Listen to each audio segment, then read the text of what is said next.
कृष्णा कृष्णा हरे हरे हरे राम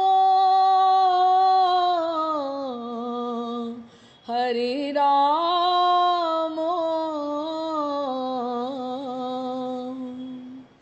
राम राम हरे हरे हरे कृष्ण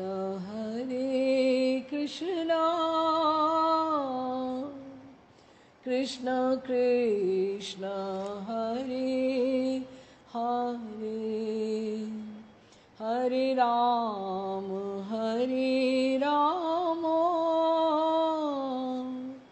राम राम हरे हरे।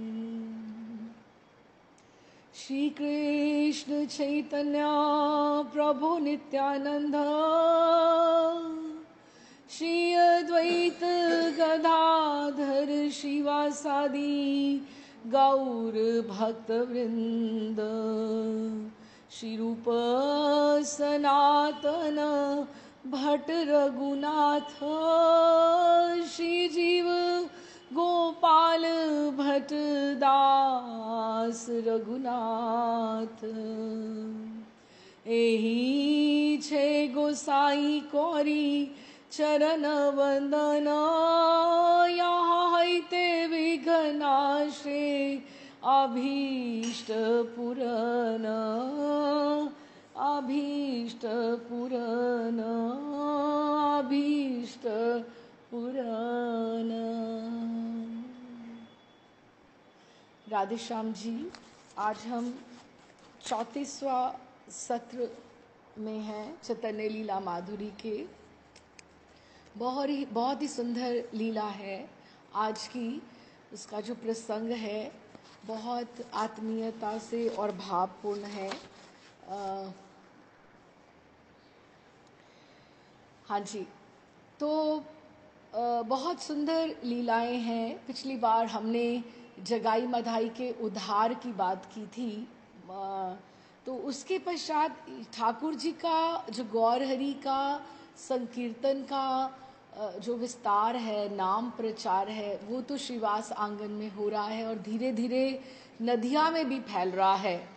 लेकिन थोड़ा सा हम उनके घर की तरफ चलें तो श्रीमती विष्णु प्रिया और शची माँ कैसा अनुभव कर रही हैं, उनको कैसा लग रहा है, उसके बारे में हम समझें तो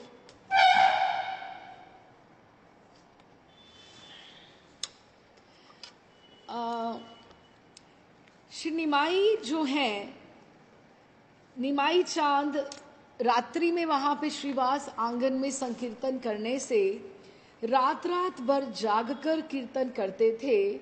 और हम सोच सकते हैं कि वो कितने मास अपने घर में कितनी रात्रि वो बिताते होंगे विष्णु प्रिया जी की, और विष्णु प्रिया जी की जो रात्रियां हैं वो कैसे बीतती होंगी। तो गौरहरि को, हाँ जी, तो विष्णु प्रिया जी की रात्रियां जो हैं जग जग कर कैसे बीतती होंगी। रात्रि भर महीने से आधे से अधिक दिन तो वो घर पर रहते ही नहीं थे, क्योंकि रात ही भजन के लिए उपयुक्त समय है। प्रभु का यही कहना था कि रात्रि में जो आपको शांति से जो भजन हो सकता है, रात्रि के अतिरिक्त जिस तरह से, जैसे हम ब्रह्म मुहूर्त की बात करते हैं कि उस समय जो वाइब्स हैं बहुत स्ट्रांग रहती हैं, और ब्रह्म मुहूर्त में हमें काम नहीं याद आते, बाहर की चिंताएं हमारे जहन में नहीं आती, तो रात्रि का भी भजन उसी तरह से श्रेष्ठ है। और उनको वे व्यर्थ में बिताना पसंद नहीं करते थे।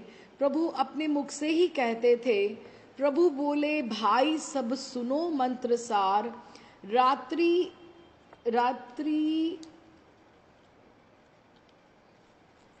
रात्रि केने मिथ्या जाए आमा साभाकार, कि हम सब की रात्रि बेकार में नष्ट नहीं होनी चाहिए। यही मंत्रों का सार है। आज से हम सब लोग संकल्प कर लें कि हम सब लोग रात्रि में कीर्तन मंगल किया करेंगे।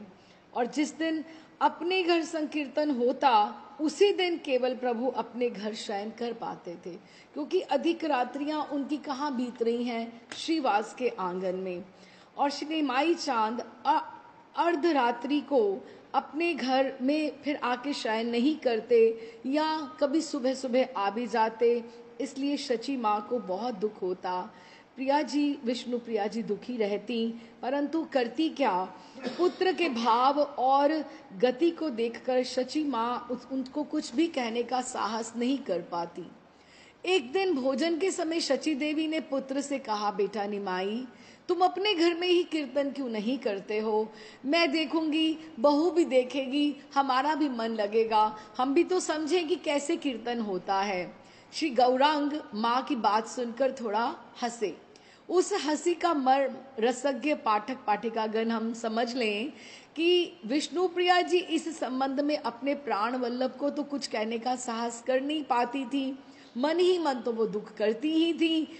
लेकिन प्रिया जी अब बालिका नहीं रही हैं, यौवन के उद्गम से इतनी सुंदर दिखती हैं, इतनी सुंदर दिखते हैं कि उनके पूरे सर्वांग में अपरूप की छटा, जिस तरह से कवियों ने वर्णन किया है, हम थोड़ा सा देखें कि विष्णु प्रिया जी जब घर में, आंगन में, रसोई में, शयन कक्ष में इधर अंदर से बाहर, बाहर से अंदर जाया करती थी, तो शिष्यपाद विश्वनाथ चक्रवर्ती पाद ने गौरांग लीलामृत में इसका वर्णन किया है कि इस समय जो विष्णु प्रिया जी का एकदम से यौवन जो है दहलीज पार कर रहा है, और वो इतनी सुंदर दिखती हैं, वो मनोहर और चित्त आकर्षक है, और प्रभु हैं कि उनकी और देखते भी नहीं हैं।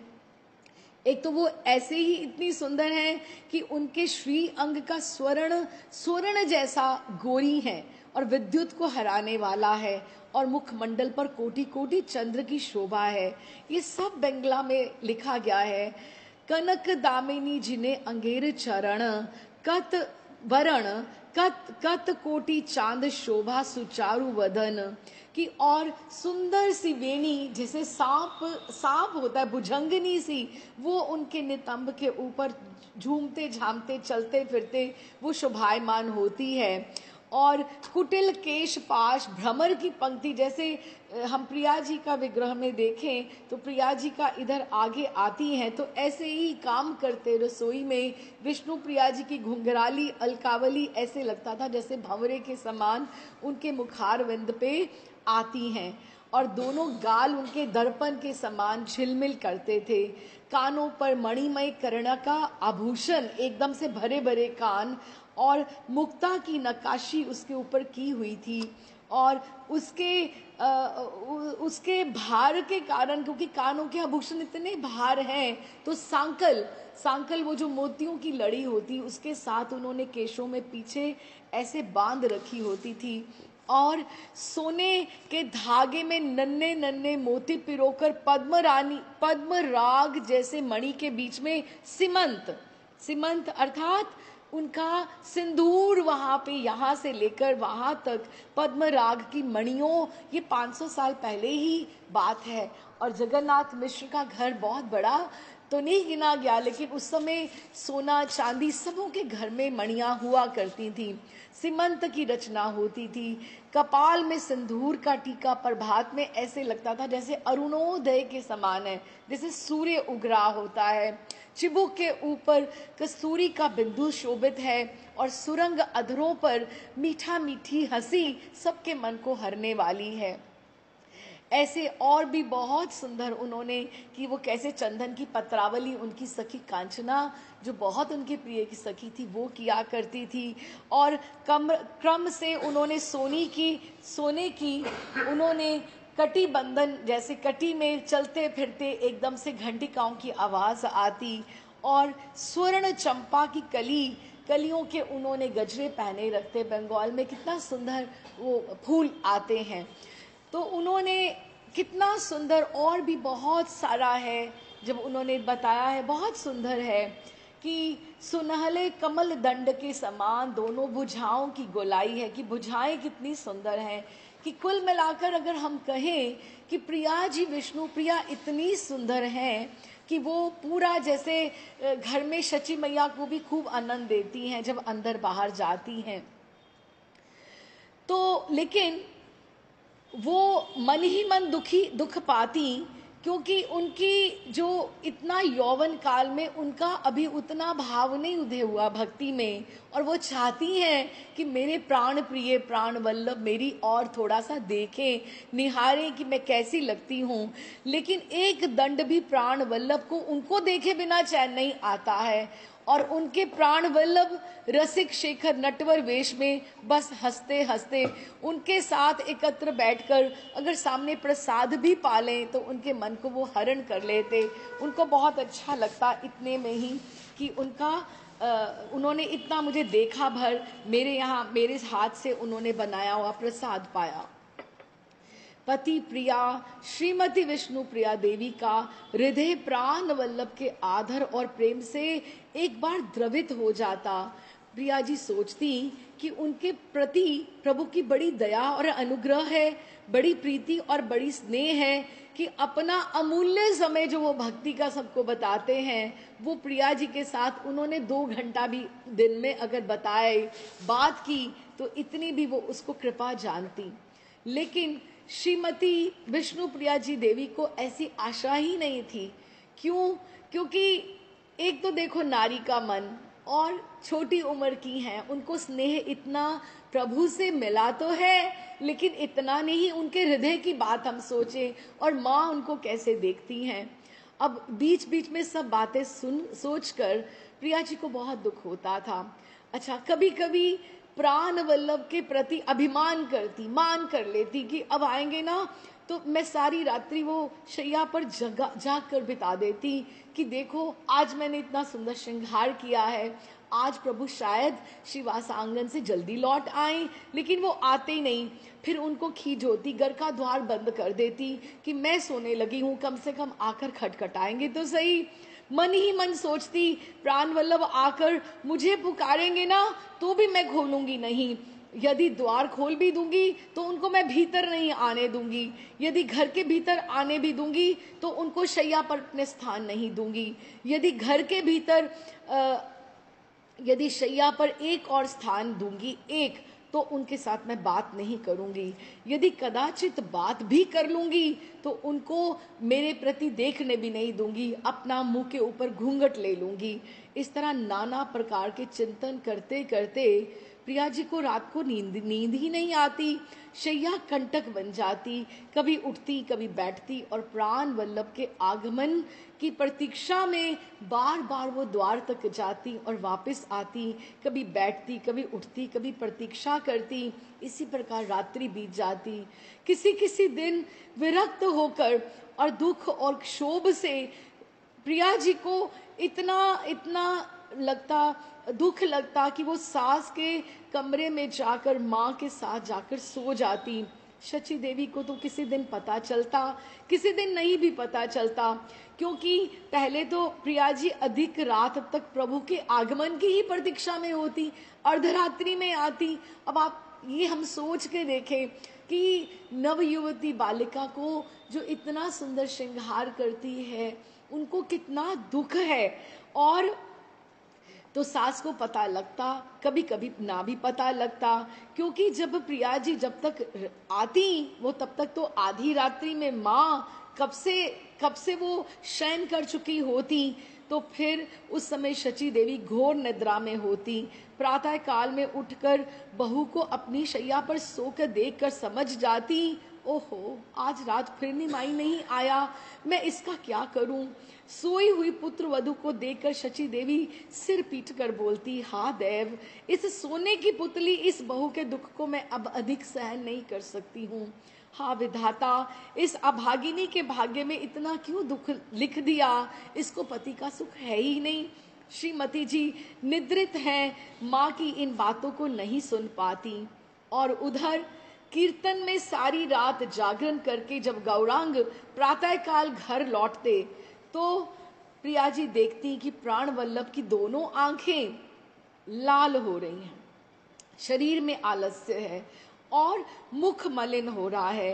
ये देखकर प्रिया जी के मन में नाना प्रकार के भाव उत्पन्न होते और उस समय श्रीमती विष्णुप्रिया ठाकुर वृंदावन दास ठाकुर बहुत सुंदर लिखते हैं उनके लिए कि इतनी वो सरला हैं, इतनी स्वभाव से विनम्र हैं, लेकिन आज अपने प्राण वल्लभ से मान करके कहती हैं, हे गौर जाओ ना, तुमसे कैसी प्रीति। कैसे बोलते हैं, जाओ गौर तुआ सने की सेर प्रीति, कि कैसे कोई प्यार कर सकता है तुम्हें। प्रभु कहिए ना, आपकी अरुण आंखें अलसाई हुई सी क्यों दिखती हैं, रात आप कहाँ बिताकर आए हो, आपकी स्वर्ण देह को किसने स्पर्श किया है, क्या कोई और भी है स्त्री जिसके पास आप जाते हो। नदिया नागरी के साथ तुम रसिक बने हो, क्या अब उनको छोड़ के आए हो। तुम मुझे स्पर्श मत करो, जब जाओ पहले तुम गंगा पे स्नान करके आओ तो फिर मुझसे बात करना। ये सब बंगाली में वृंदावन दास ठाकुर ने चैतन्य भागवत में लिखा है। उन्होंने धनाश्री राग भी लिखा है कि जो कोई गा सके तो उसको, कि सुरधनी तोरे पिया, कि आप सुरधनी गंगा जी पे जाओ, मार्जना करे हिया, अच्छे से आप मार्जन करके आओ, तबे से आसीते दीब घरे, कि फिर आप घर में आओ। आप ऐसे ही आलसे और अरुण नयनों से आ जाते हो। और प्रभु प्रिया जी की सब प्रेम भर्त्सना सुनकर मुस्कुराते हैं। उनको बहुत अच्छा लगता है कि प्रभु कि कैसा मेरे पे अधिकार जमा रहे हैं। उनको, प्रभु को बहुत अच्छा लगता है जब भक्त को तड़पाते हैं ना, तो उनको बहुत आनंद आता है। कहते हैं, प्राणाधिके रुष्ट होकर मुझसे क्यों कड़वा बोलती हो, मैं हरिनाम संकीर्तन में रात जागरण करके उस अमृत के समुद्र में स्नान करके आ रहा हूँ। हरिनाम जागे निशी, रात्रि मैंने हरिनाम में बिताई है। अमय सागर भासी, अमृत के सागर में डुबकी लगाकर आया हूँ। पुनः गाए वृंदावन दास ठाकुर ऐसा गान करते हैं। श्री गौरांग ने हरिनाम से श्रीमती का मान भंजन किया कि उनको संतुष्टि हुई कि किसी और कोई स्त्री के पास नहीं है। प्रभु का आधार हरिनाम ही है और प्रभु ने हरिनाम का ही सहारा लिया। लेकिन प्रिया जी के कटु भाषण जब उन्होंने किया, लेकिन इन्होंने बहुत सुंदर रीति से हंसते हुए उनका मान भंजन किया।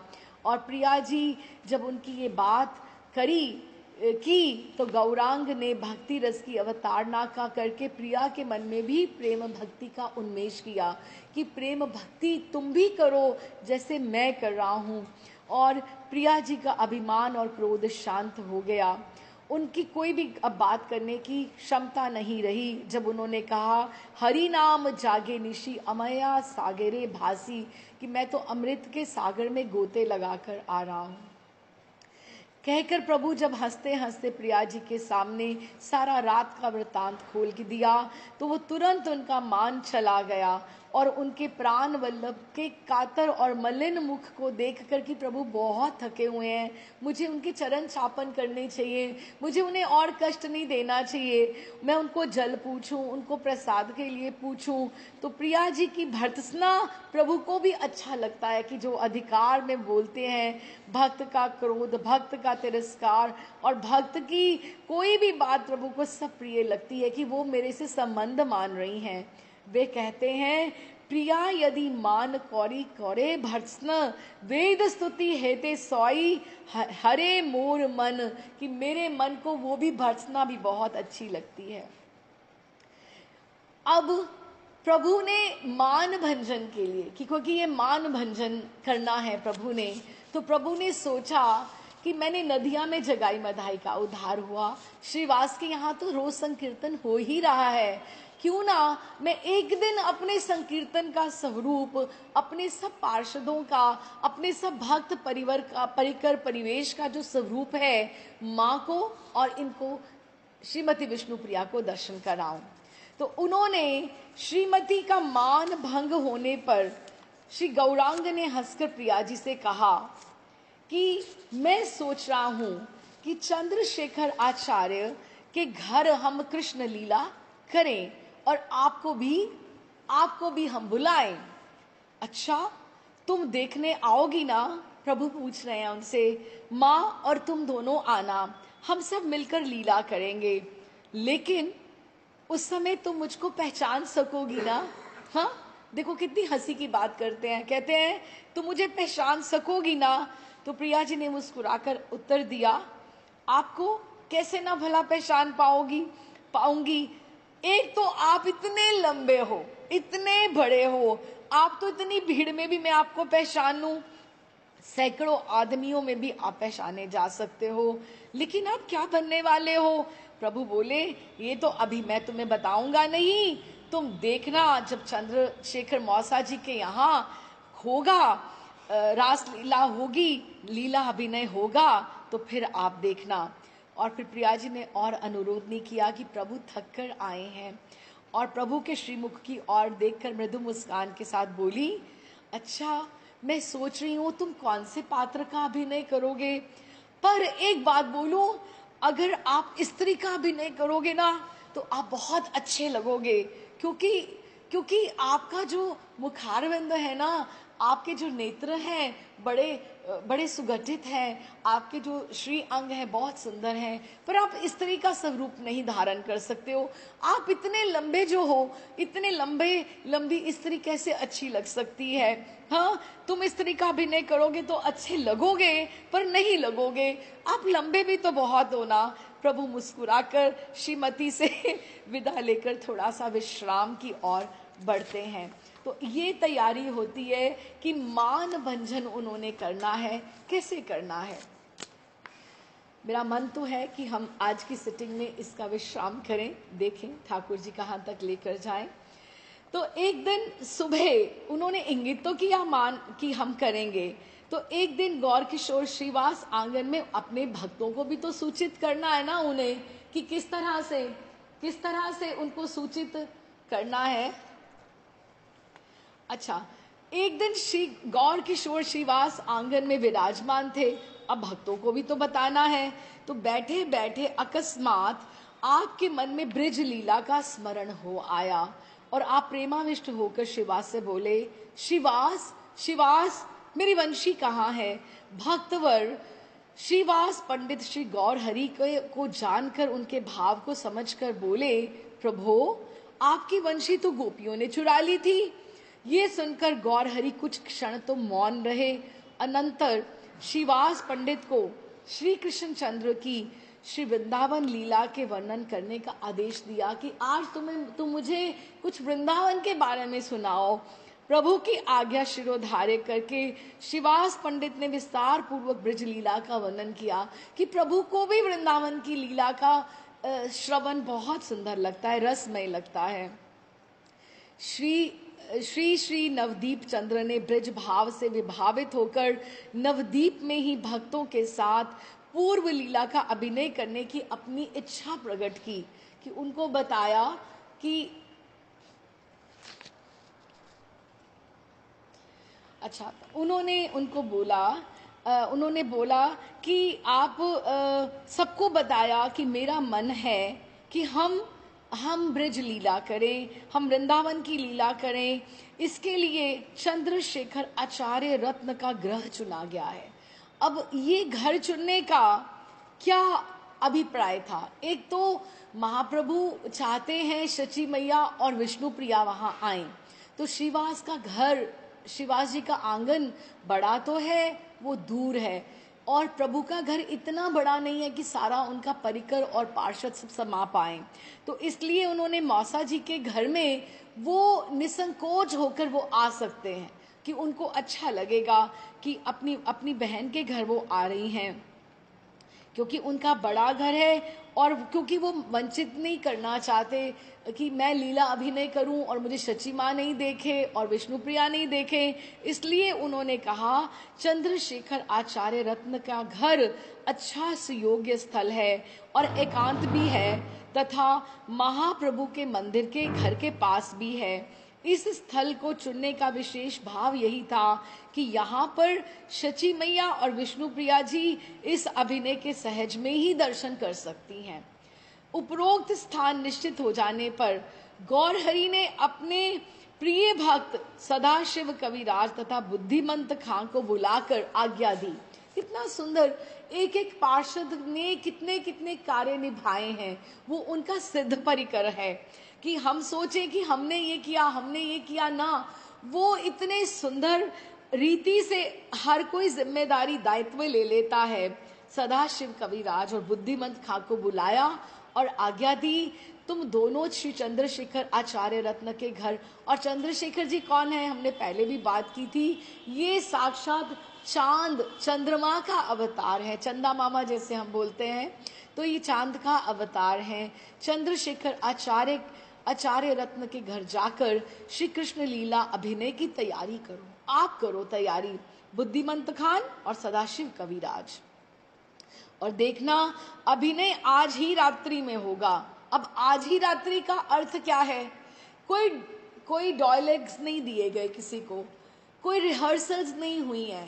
नहीं तो हम सोचें कि कैसे होता है, कितने मास्क लग जाते हैं, कितनी तैयारियां होती हैं, स्टेज रिहर्सल्स होनी है, स्टेपिंग होनी है, क्या किसने पहनना है, एक बार उसको ड्रेस रिहर्सल होनी है। लेकिन यहाँ पे ये भी नहीं बताया गया कि कौन क्या बनने वाला है, कुछ भी नहीं, वहीं पर निश्चित किया जाएगा। और पर उन्होंने कहा अभिनय आज ही होगा, वस्त्र आभूषण जो भी अभिनय के लिए आवश्यक हो उन सबका शीघ्र ही आप प्रबंध कीजिए। ये कहकर श्री हरि ने दोनों को विदा किया। अनंतर किस किस भक्त को क्या क्या पाठ करना है ये बताने लगे। अच्छा जी, तो उन्होंने उनको कहा अभिनय आज ही होगा, और ये कहकर श्री हरि ने दोनों को विदा किया। अनंतर किस किस भक्त को क्या क्या पाठ करना है ये बतलाने लगे। हे प्रिय भक्त वृंद, आप भी ये जानने को अत्यंत उत्सुक होंगे कि किस किस भक्त को कौन कौन पाठ मिला है। अतः आइए हम भी समझते हैं। कोई गैस कर सकता है कि ठाकुर जी क्या बनने वाले हैं, कौन बनेगा, अद्वैताचार्य कौन बनेंगे, निताई चांद क्या बनेंगे, श्रीवास पंडित कौन बनेंगे, हरिदास जी कौन बनेंगे, कि हम सोच के देखें उस समय कैसा ये होने वाला है। आहा, गदाधर जी कौन बनने वाले हैं, वो ललिता जी बनेंगी, ललिता जी का पाठ करेंगे। और ब्रह्मानंद इनकी सुप्रभात नामक की सखी बनेंगी, जो साथ साथ में ललिता जी के चलेंगी। हरिदास कौन होंगे, सूत्रधार होंगे, सूत्रधार अर्थात सबको मिलाने वाले कि ये है, ये है, सबको बताने वाले। और मुकुंद परिपार्श्विक होंगे।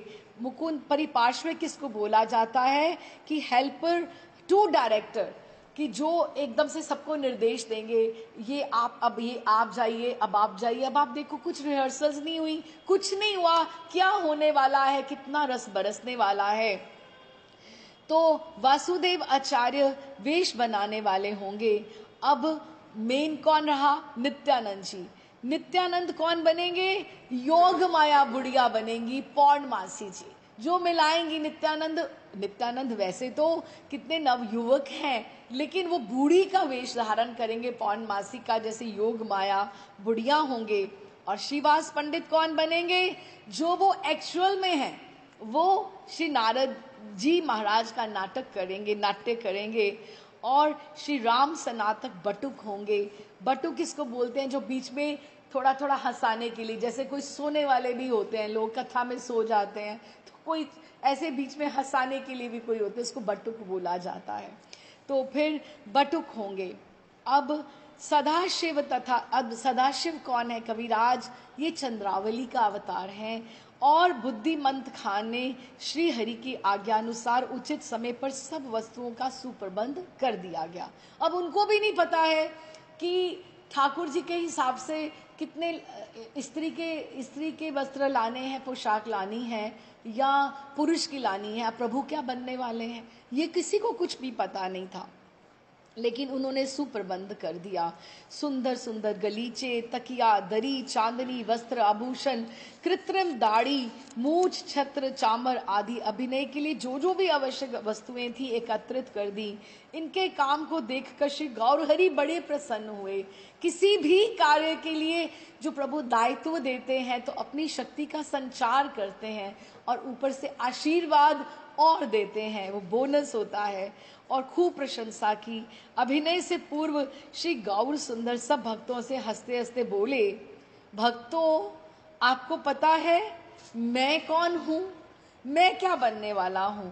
मैं लक्ष्मी रूप में नृत्य करूंगा, मैं लक्ष्मी रूप में नृत्य करूंगा। लेकिन देखो, छोटी छोटी बातें छोड़ना चाहे तो हम छोड़ दें, लेकिन आप समझो इसमें कि प्रभु का आशय क्या है। क्या बोलते हैं? मैं लक्ष्मी बन के जो नृत्य करूंगा, वही बैठे यहां पर जो जितेंद्रिय हो, वही देखने का साहस करे, अनअधिकारी कोई चेष्टा ना करे। हम कहते हैं हमें रास में ठाकुर जी में प्रवेश चाहिए, है ना। प्रभु सबको सूचित कर रहे हैं, हमें ये पढ़ना है। गोपियां बन बन के वृंदावन में कितने लोग डोलते हैं। महाराज श्री ने भी कल परसों की थॉट में उनमें आया, महाराज श्री ने बहुत सुंदर कहा कि गोपी वेश नहीं है, गोपी आवेश है, मन का भाव है, जिसको हमें समझना चाहिए। ये नहीं कि आपने वेश पहन लिया तो आप गोपी बन गए ना, आप में आवेश होना चाहिए, गोपी वाला भाव होना चाहिए। वेश से कुछ नहीं होता। तो सबसे सुनकर सबको सबसे पहले आप देखो, अद्वैताचार्य बोले, भगवान मुझको आज्ञा दीजिए कि मैं बाहर चला जाऊं। अभी उनको तो कोई उन्होंने रोल नहीं दिया था पात्र अभिनय का, अद्वैताचार्य का तो नाम हमने बोला नहीं है। हाँ, तो उन्होंने उनको बोला कि अगर आप लक्ष्मी जी बनेंगे तो मैं इसका अधिकारी नहीं हूं, मैं नहीं देख पाऊंगा। श्री पंडित वास भी बोले, मुझको भी आप ऐसा ही समझिए। नारद देव जी वो भी बोले, मैं भी अधिकारी नहीं हूं। हम सोचते हैं कि हमें अंतरंग लीलाओं का ज्ञान हो, हमें अंतरंग लीलाएं पता लगे। क्या ठाकुर जी और प्रिया जी के निकुंज की भीतर की लीलाएं हैं, अंतरंग रस है, हमें पता लगे। यहाँ अद्वैताचार्य और श्रीवास पंडित बोल रहे हैं कि हम अधिकारी नहीं। हाँ, ये देखकर सब भक्तवृंद चकित रह गए कि अगर ये कह रहे हैं, अगर ये कह रहे हैं इस तरह से, तो हमारा कहाँ ठिकाना है। सब और सन्नाटा छा गया। रसिक शेखर श्री गौर सुंदर भक्तों के साथ कुछ ना कुछ लीला करते रहते हैं। ये भी एक लीला है, हम समझें इसको। ये हमारे लिए लेसन है, शिक्षा है, जो हम लोग सोचते हैं कि हम तो इतने बड़े हो गए, हमारा भजन, हम अंतरंग निकुंज रहस्य ये सब पढ़े, हम ये करें, हम वो करें कि लेकिन अगर हमें, आप मानिए, मीराबाई के ग्रंथ में भी आता है कि अगर आप जिस रस के आप पथिक हो ना, एक दिन भी नहीं लगेगा। अगर आप पात्र हो, ठाकुर उस रस से आपको एक दिन भी वंचित नहीं रखेंगे। लेकिन हमारे में पात्रता आने में देर लगेगी, उनको देर नहीं लगेगी कि वो आपको रस बांटने के लिए, वितरित करने के लिए वो खड़े रहते हैं। तो ये एक शिक्षा है। रसिक शेखर श्री गौर सुंदर भक्तों के साथ कुछ ना कुछ ऐसी कौतुक करते रहते हैं। ये हरि की लीला है, हम समझे कैसे। कुछ देर में नीरवता को भंग करते हुए गौर सुंदर बोले, अच्छा, चिंता की कोई बात नहीं है। सुनो, आज तुम सब श्री कृष्ण चंद्र की कृपा से योगेश्वर हो जाओगे, कि आपको कोई भी भाव सताएगा ही नहीं, जितेंद्रिय हो जाओगे। जितने लोग यहाँ बैठे हो, मेरा मोहिनी रूप देखकर आज तुमको मोह नहीं होगा, व्यापेगा नहीं। ये सुनकर सब भक्त आनंद में मग्न होकर उच्च स्वर से, उन्होंने पात्रता, लीला भी कर रहे हैं और पात्रता भी दे रहे हैं, वो भी वितरित कर रहे हैं, हरि ध्वनि करने लगे। अब ये क्यों कहा था? बात ये है कि शंकर बाबा और नारद जी महाराज उनको मोहिनी रूप में देखकर एक बार मोहित हो गए थे, इसीलिए उन्होंने कहा उनको। और इसीलिए शिव अवतार श्री अद्वैत प्रभु और नारद अवतार श्री वास पंडित को आपने ये बताया कि वैसा ही मोहिनी रूप फिर से दर्शन होगा, आप सावधान रहना। ये बात इन्हीं को लक्ष्य करके श्री हरि ने कही थी। हम सोचें, हम लोगों की कहाँ बिसात है, हमारी कहाँ पात्रता है। भक्तों का ध्यान रहे, ये श्री हरि का विनोद है, ये उनका कौतुक है। हम पहले बता आए हैं कि श्री गौरहरि ने किस किस भक्तों को क्या क्या पाठ दिया, बताया ना। लेकिन अभी कौन बाकी हैं? ठाकुर जी ने अपना भी बता दिया, अब अद्वैताचार्य रह गए। देखो अद्वैताचार्य जी को कितना मान देते हैं ठाकुर, कितना मान देते हैं उनको। कहते हैं, आचार्य ने अवसर देकर हरि से पूछा, भगवान मैं कौन सा पाठ निभाने वाला हूं, क्या आपने मेरे लिए भी कुछ सोचा है क्या? गौर सुंदर मृदु मुस्कुराकर बोले, दयालो दयालो, ये जो सब वेश धर रहे हैं ना, ये तो सब आपके ही हैं। आपके भाव से ही तो हम भावित होने वाले। कितना मान देते हैं अद्वैताचार्य को, भगवान शिव को। तो कहते हैं ये आपके वेश हैं, आप तो इस अभिनय के मूल करता हो, आपके कारण ही तो ये सब हो रहा है। तो फिर कौन आप बनोगे? अब देखो उनकी आयु देखो, उनकी स्थूल काया देखो, और उनकी आप वाइट बियर्ड देखो। जो भगवान उनको बनाने वाले हैं, उनको गौरहरि कहने लगे हैं। तो उनको क्या स्वरूप दिया? अच्छा आप कृष्ण बने। हम इमेजिन कर सकते हैं कि अद्वैताचार्य को किस तरह से उन्होंने कृष्ण का स्वरूप दिया, कि उनको ये सब दाढ़ी वाड़ी उनकी सब कटानी पड़ेगी, और उसको एकदम से अद्वैताचार्य कैसे लगेंगे। भगवान शिव को उन्होंने कृष्ण का स्वरूप दिया, और खुद वो कहते तुम बनोगे कृष्ण, आप बनोगे कृष्ण अद्वैताचार्य जी, और मैं राधा का पाठ लूंगा। ये क्योंकि इनसे बड़ा और कोई है ही नहीं, दोनों से बड़ा और कौन है। और ये सुनकर भक्त वृंद आनंद में उछलते हुए बारंबार जय जय ध्वनि करने लगे।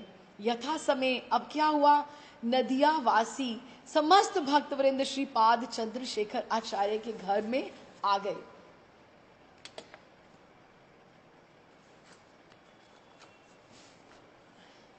शची देवी अपनी बहू को साथ लेकर अब बहनोई के घर लीला देखने आई हैं। नदियावासी बहुत सी स्त्रियां लीला देखने के लिए यहाँ एकत्रित हुई हैं। प्रभु बने श्री राधा, गदाधर बने ललिता, नित्यानंद बनी बूढ़ी बड़ाई, हरिदास बने कोतवाल, श्रीवास बने नारद, इत्यादि इत्यादि। शची देवी श्रीमती विष्णु प्रिया देवी के सबके बीच में बैठी हैं, जैसे वो वही सेंटर में हैं। और श्रीमती की प्रधान सखी कांचना उनके पास ही बैठी हैं। विष्णुप्रिया जी कांचना के बिना कहीं भी नहीं जाती हैं। श्रीवास पंडित की स्त्री मालिनी, मुरारी की स्त्री आदि सब लोग वहाँ हैं। प्रभु के सभी भक्तों ने इस कृष्ण लीला में योग दिया है।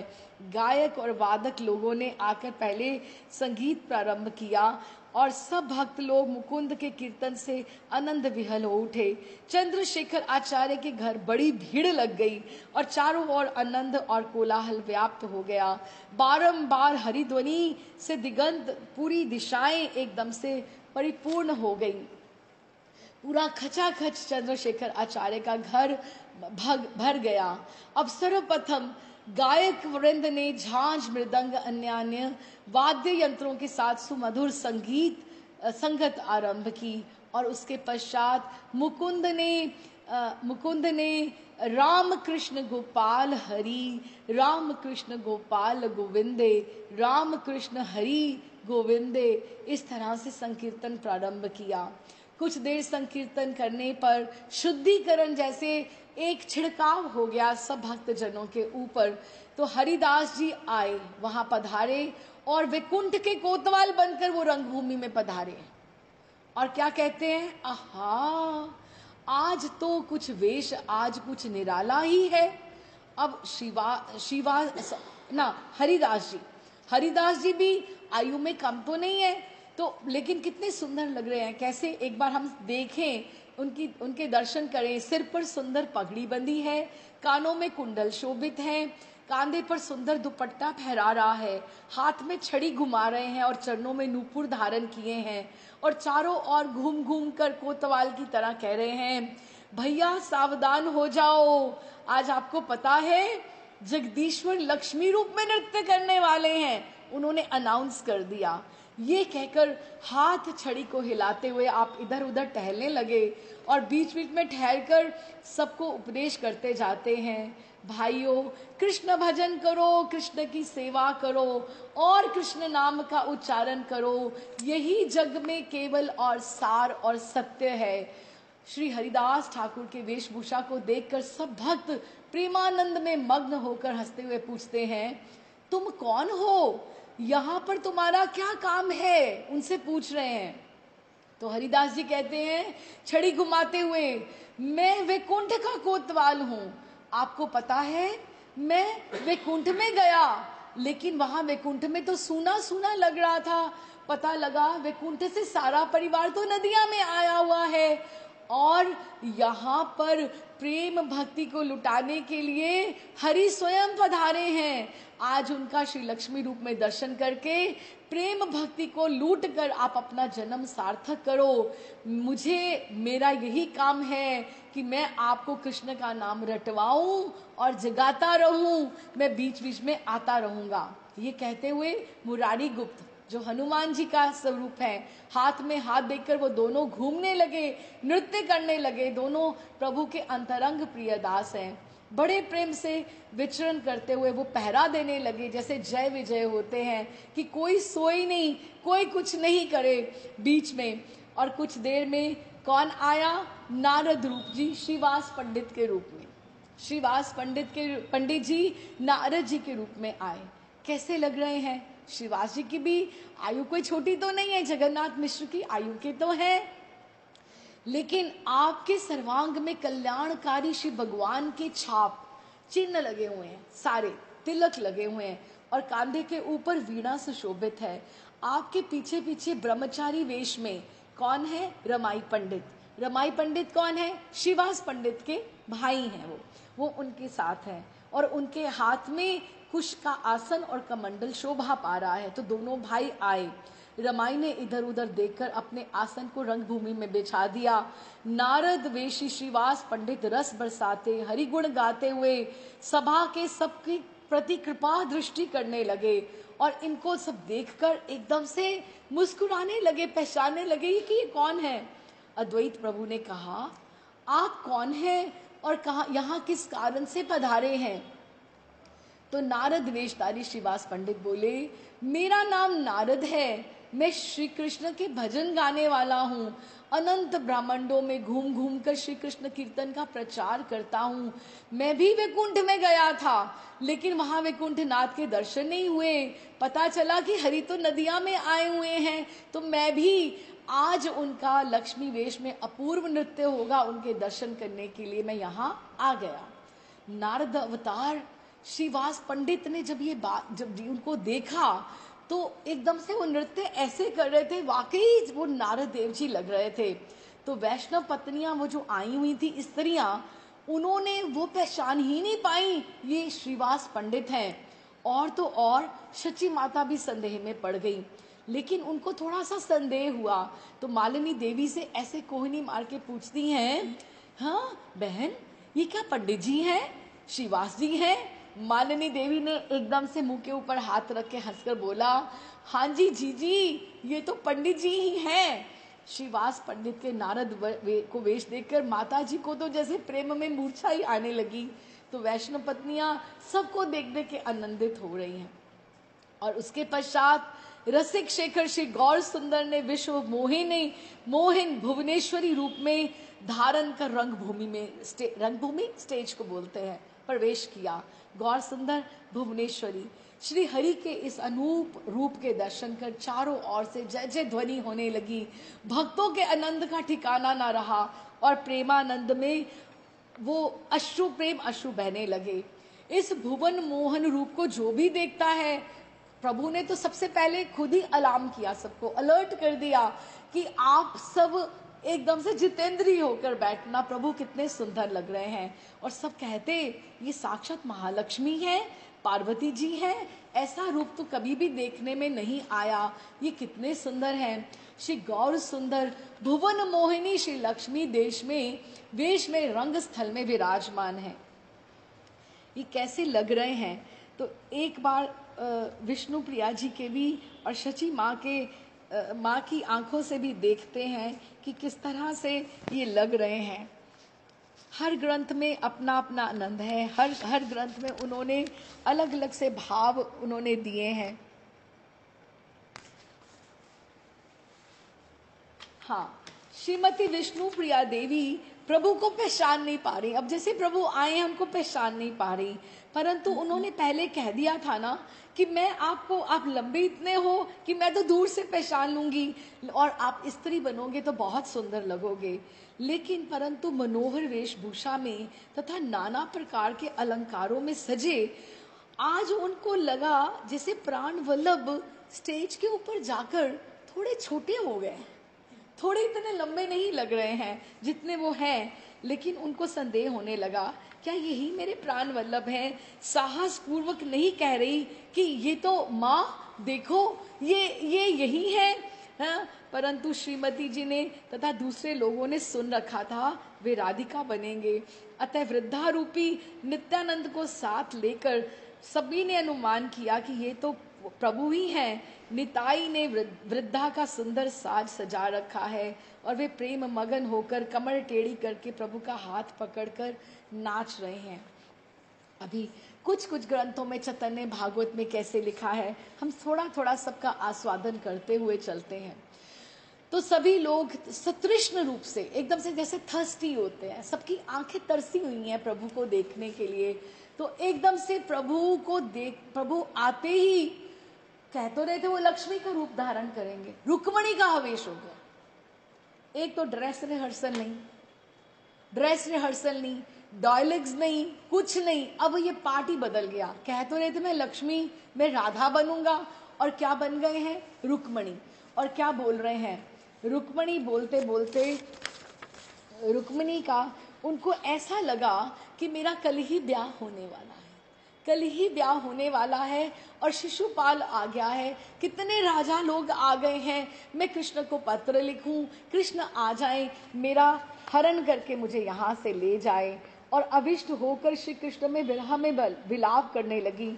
इतना रोई कि उन्होंने, गौर सुंदर इतना रोए रुक्मणी के आवेश में कि उन्होंने सबको रुला दिया। और नेत्र जल रूप स्याही से उंगली को कलम बनाकर पृथ्वी रूप कागज पर प्रियतम को पत्र लिखती हैं। जो आता ना श्रवणे कथने करके कुछ श्लोक आता है भागवतम का, मेरे पास ग्रंथ नहीं है, यहाँ पर नहीं है, नहीं तो मैं नैरोबी में है, नहीं तो मैं आपको पढ़ के सुनाती। बहुत सुंदर श्लोक है।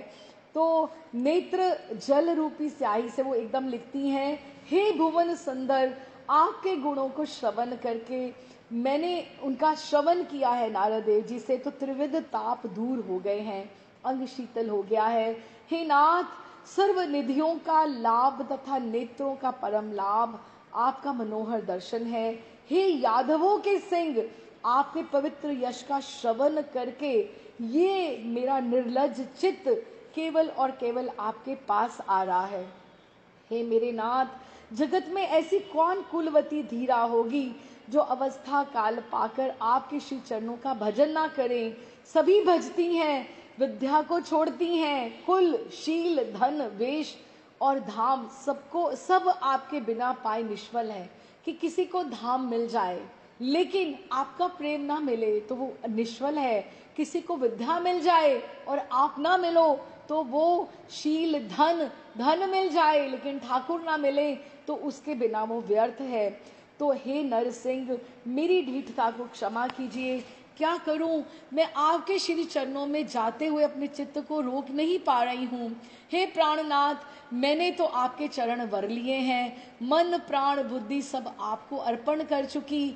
अब आप पत्नी पद देकर श्री चरणों की दासी बनाकर, हे भगवान, कहीं ऐसा ना हो मैं आपका भाग हूं, मैं आपकी हूं। जैसे मीरा ने कह दिया था, ठाकुर जी को पत्र लिख के भेज दिया था कि अगर मेरा ब्याह किसी और से हो जाएगा तो सिंह का भाग कोई और ले जाएगा क्या? मैं आपका भाग हूं। आप ये सोच लेना कि आपकी रानी का, आपकी पत्नी का हरण हो रहा है। तो इसी तरह से रुक्मणी कह रही हैं, कहीं ऐसा ना हो मैं आपकी रानी हूं, मुझे शिशुपाल ले जाए। हे नाथ, कृपा करके आप मुझे स्वीकार करो। व्रत, दान, जप, गुरु देवता तथा देव ब्राह्मणों का सेवन तथा अच्युत भगवान का पूजन मैंने इतने अजगर प्रेम से किया है, अगर तो बलदेव के छोटे भैया मेरे आज पति हो जाएं। हे प्राणेश्वर, कल तो मेरे विवाह का दिन है, शीघ्र आओ, देरी मत करो। ये रुक्मणी का पत्र जो लिखा गया, रुक्मणी की जो स्तुति पुकार लिखी गई, ये भागवतम में अगर हम पढ़ें तो बहुत सुंदर द्वारिका में ये प्रसंग है, द्वारिका लीला में। तो आपके श्री चरणों से विदर्भ आप अपने चरणों से विदर्भ देश को पवित्र करो। हे दुख निवारण करने वाले, हे नाथ, अपनी सेना को लेकर शीघ्र पधारो। शिशुपाल, शाल्व, जरासंध आदि दुष्टों को मथ कर अपनी भुजाओं के बल से मेरे को हर के ले जाओ। हे प्रभु, आपके बल दिखाने का तो यही अवसर है कि आप कितने बलवान हो।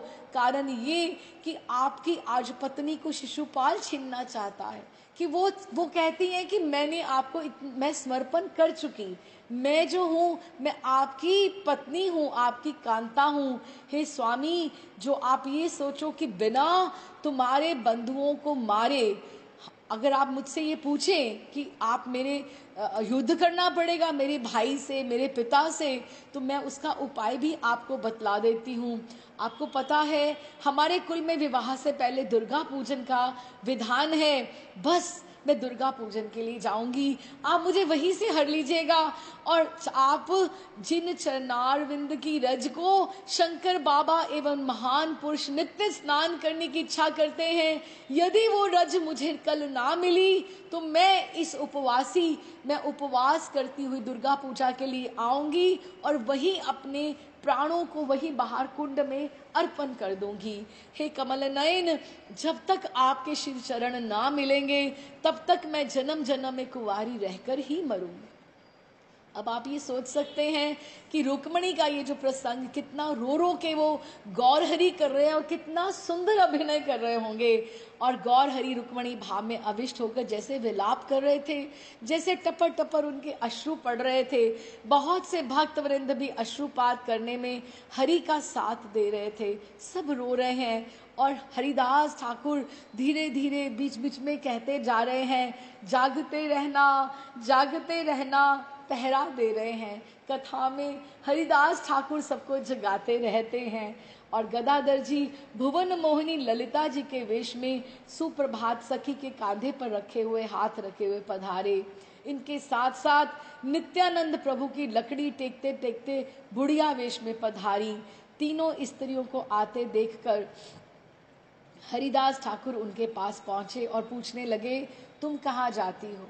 अब ये देखिए, ये हो रहा है जो अब वहां पे ये हो रहा है सीन द्वारिका में, रुक्मणी तो है वहां पे, अब ललिता जी वहां पर कहाँ से आई और योगमाया पौर्णमासी कहाँ से आई।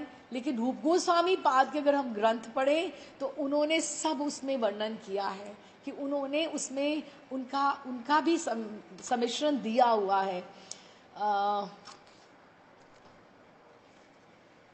क्योंकि बड़ा सुंदर प्रसंग है, हम क्या छोड़ें और क्या नहीं पकड़ें। तो अभी आए हैं, दोनों पधारे हैं, ये तीन स्त्रियां हो गई। अब रुक्मणी जी अब राधा रानी के आवेश में हैं और ये ललिता जी, अब ये उसका क्या हुआ?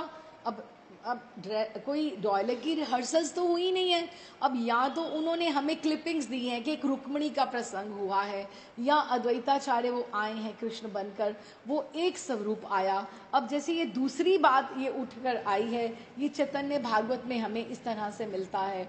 उन्होंने कहा, बुढ़िया ने हंसते हुए कहा, हरिदास ठाकुर उनसे पूछते हैं कि आप कहाँ जा रहे हो? तो बुढ़िया ने हंसते हुए, कौन? योगमाया, उन्होंने कहा मथुरा जा रहे हैं। नारद वेशधारी श्रीवास पंडित ने कहा, ये दोनों कौन सी औरतें हैं? बुढ़िया, क्योंकि लोगों को पता तो लगे ना, अब कोई अपने आप तो नहीं बताएगा कि मैं योगमाया हूं और ये ललिता जी हैं। तो उन्होंने कहा ये दोनों, ये कौन औरतें हैं?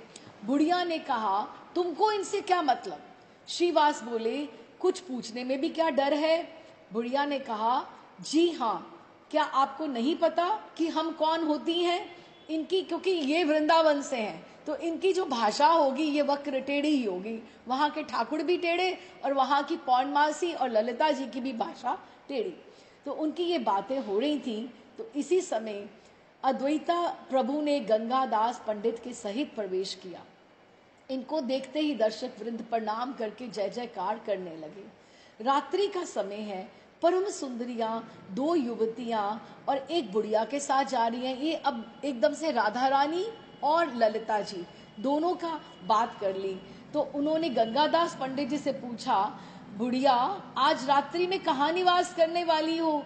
बुढ़िया बड़ी रसीली है, बोली, आपके घर में यदि कोई अच्छा स्थान हो तो आप दे दीजिए, हम वहीं ठहर जाएंगी।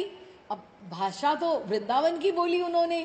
तो गंगादास पंडित तो रसिक तो थे ही नहीं, वो उनको तो शुरू से ही आपको पता है, जैसे गंगादास की टोल में वो महाप्रभु को भी इतना भाव नहीं देते थे, तो उन्होंने, वो रसिक तो थे नहीं, उन्होंने इसका कुछ अर्थ लगा लिया कि ये मेरे घर में क्यों स्थान मांग रही हैं।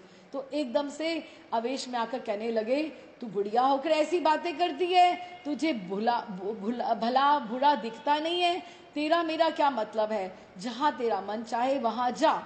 ये सुनकर बुढ़िया भी क्रोध में भर गई। बुढ़िया कौन? निताई चांद हैं, बुढ़िया जो है योग माया, और इनको उल्टी सीधी सुनाने लगे। ये देखकर दर्शक वर्ग अट्टहास कर हंसने लगे, क्योंकि बीच बीच में सबका हंसना भी जरूरी है, सबका आनंद भी जरूरी है। लेकिन अद्वैत प्रभु बड़े रसिक हैं, वो सब बात समझते हैं। मामले को जब उन्होंने देखा ये झगड़े जैसा हो गया, तो आप इनके पास पहुंचे। गंगादास जी से कहते हैं, भैया भाई तुम समझदार आदमी हो, इस झगड़े में से क्या लोगे? पर नारी जो होती है ना, माता की बराबर होती है, झगड़ा करके तुम इज्जत क्यों खराब करते हो? फिर बुढ़िया से बोले, देखो यहाँ झगड़ा करने की जरूरत नहीं है, तुम लोगों को यदि कुछ गाना आता हो तो गाओ, खूब धन मिलेगा। हमारे ठाकुर गाने के बड़े रसिक हैं। अब राधा शक्ति श्री गदाधर जी ने भुवन मोहिनी, अब ललिता वेश में सबको आनंदित करते हुए भाव में गायन आरंभ किया, और नृत्य सहित आपके गायन से सारी सभा प्रेमानंद में मग्न हो गई। अब क्या है, भुवन सुंदरी जो लक्ष्मी जी हैं वो नृत्य कर रही हैं, लक्ष्मी जी, ललिता जी और पौर्णमासी उनके साथ, और कृष्ण भी आ गए हैं, और ये इनका नृत्य हो रहा है। तो हम इनको अभी इसी भाव से खूब सब आनंदित हो रहे हैं। शची मैया को भी खूब आनंद आ रहा है, तो हम इनको इसी आनंद में छोड़ते हैं कि तीनों ललिता जी जो हैं वो गदाधर पंडित हैं, और अद्वैताचार्य कृष्ण हैं, और राधा रानी के भाव में जो है हमारे गौर हरि हैं, प्रेमानंद में मग्न हो गए हैं। और ये ऐसा नृत्य हुआ, सबको सर्वत्र श्री कृष्ण ही कृष्ण दिखाई दे रहे हैं, कि जैसे रास होता है, चारों ओर गगन भेदी जय जय ध्वनि हो रही है, और भुवनेश्वरी का नृत्य गायन आरंभ हुआ। आहा, हम देखें कि गौर हरि का नृत्य कौन कौन मोहित नहीं हो रहा होगा, और कितने आनंद में हैं। हम इनको यही आनंद में छोड़ते हैं, और आगे फिर जैसी लीला बढ़ेगी, और कैसे विष्णु प्रिया जी प्रभु के साथ बातें करेंगी, और इसके अभिनय के पश्चात उनसे कैसी बातें करेंगी कि आपने अच्छा किया कि अभिनय किया, और अच्छा किया कि आपके सखा परिकर कैसे हैं, उनकी जैसे बताएंगी। तो उसके बारे में फिर अगली बार में हम करेंगे। तो अब इसको यही विश्राम देते हैं, हमें कहीं जाना नहीं है, हम आनंद लेते हुए धीरे धीरे बढ़े, जितना समय सबको लिए सुविधापूर्ण हो। तो बस राधे श्याम जी, ये 34वां अध्याय हमारा सत्र यहीं पर विश्राम होता है। प्रणाम जी, प्रणाम, राधे श्याम।